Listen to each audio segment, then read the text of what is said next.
रामकृष्ण हरी विठ्ठल केशव. शेळी वेल्या वेल्या हे तुम्ही करताय का? आणि हे जर करत नसाल तर लक्षात ठेवा, 1 महिन्यापर्यंत तुम्हाला शेळीच्या योनीमध्ये किंवा मागील भागामध्ये शेपटाकडील भाग, शेपूट असेल, सर्व काही असेल, तिथे तुम्हाला किडे पडलेले दिसणार. हे सत्य सांगतोय. मग ते किडे पडू नयेत,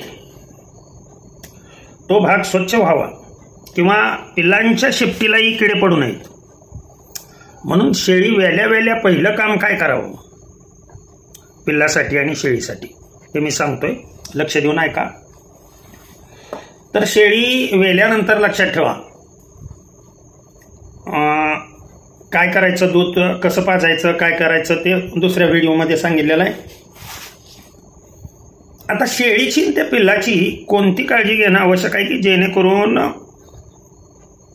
त्यांना इतर म्हणजे किडे पडतात. तुम्ही हलगर्जीपणा केला की किडे पडतात. आणि त्यातल्या त्यात थंडीच्या दिवसामध्ये, पावसाळ्यामध्ये निश्चित. आणि हे किडे पाडणारी माशी कधी येत नाही, लक्षात ठेवा. तिचं टायमिंग असतं सायंकाळी बरोबर. त्यातल्या त्यात हिवाळ्यामध्ये जास्त प्रमाण असतं. सायंकाळी बरोबर दिवस मावळायच्या वेळेला ते दिवस मावळेपर्यंत, अंधार पडेपर्यंत ही माशी येते आणि तिथं जंतू सोडून जाते, म्हणजे शी करून जाते. आणि त्याच्यापासून लगे एका अर्ध्या पाऊण तासात गच्च पडतं ते किडे. आणि आपण उठून सकाळी बघतो तर बोगदा मोठा लट पाडलेला असतो आणि ते पिल्लू शेळी सारखी शेपूट हलवत असते. तर हे घडू नये याच्यासाठी काय करावं लागेल तर झार वगैरे पडल्यानंतर शेळीच्या पाठीमागचा जो भाग आहे लक्षात ठेवा, अगोदर योनीचा जो भाग आहे त्या योनीच्या भागासाठी कडू तेल मिळतं स्टेशनरी दुकानामध्ये. बाळातीन झाल्यानंतर स्त्रियांनाही हे लावलं जातं वजायनाला, योनीला. नसेल ते वापरायचं तर कडुलिंबाचं तेल, नसेल तेही वापरायचं तर करंज तेल. त्याच्यामध्ये थोडासा कापूर, आपण जो देवासमोर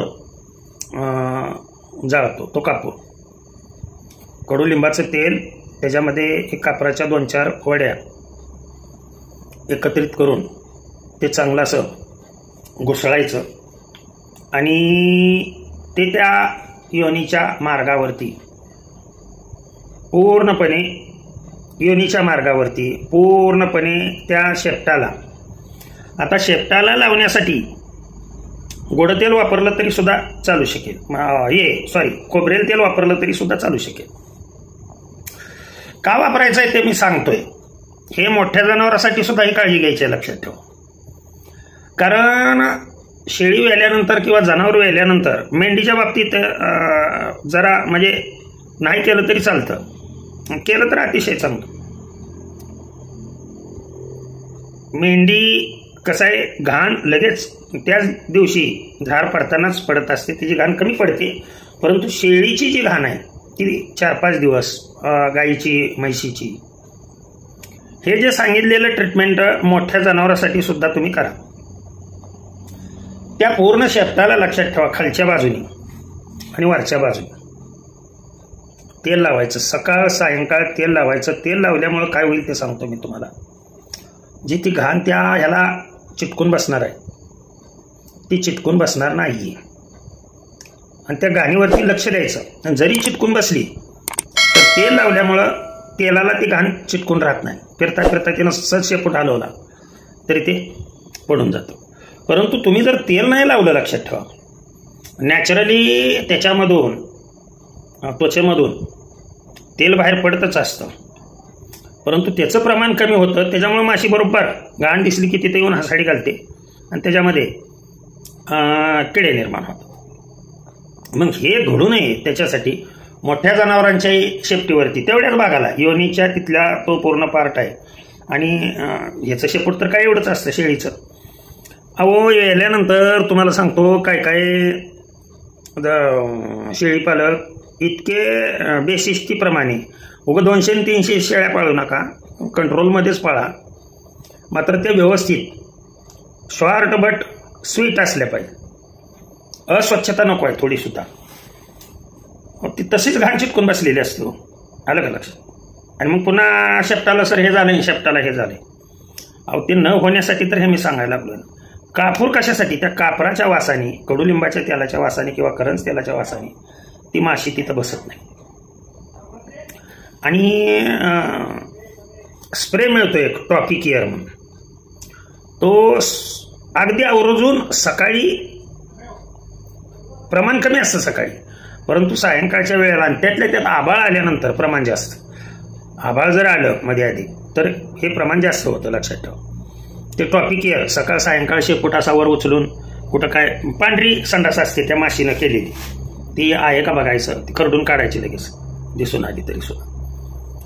शेळीच्या बाबतीमध्ये किंवा मोठ्या जनावरांच्या बाबतीमध्ये सांगितलं. आता पिल्लांच्या बाबतीमध्ये काय होतं ते सांगतो मी तुम्हाला.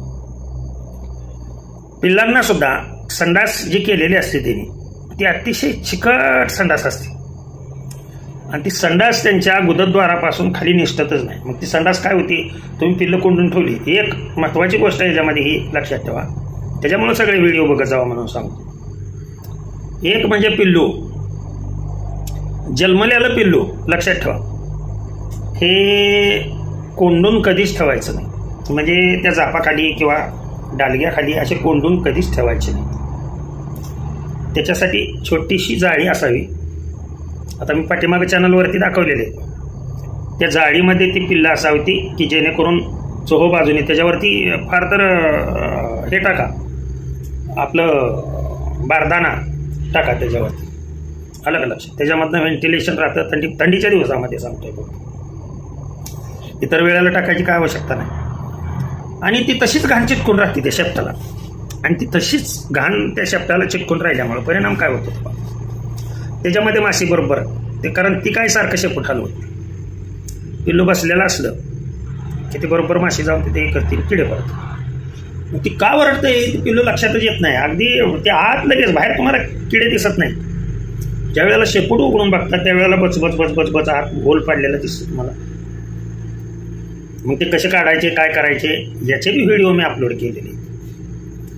परंतु ते न होण्यासाठी खोबरेल तेल शेपटीला त्याच्यापासून फार महत्वाचं आहे, लक्षात ठेवा. आणि खोबरेल तेलाचा नाकालाही शेळीच्या वास द्यायचा, ही मुद्दा लक्षात ठेवा. नाहीतर पुन्हा पिल्लं घेत नाहीत शेळ्या.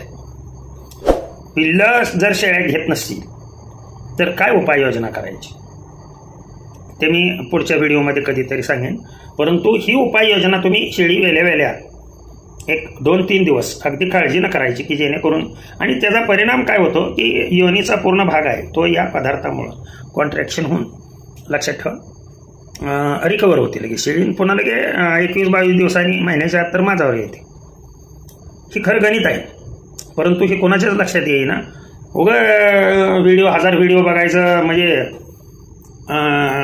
जाऊ द्या, नाही बोलत. झालेली सेवा तुम्हा सर्व भक्तजनांच्या चरणी अर्पण करतो आणि सेवेला पूर्णविराम देतो. पुंडलिक वरदार विठ्ठल, श्री ज्ञानदेव तुकाराम, विठ्ठला विठ्ठला विठ्ठला.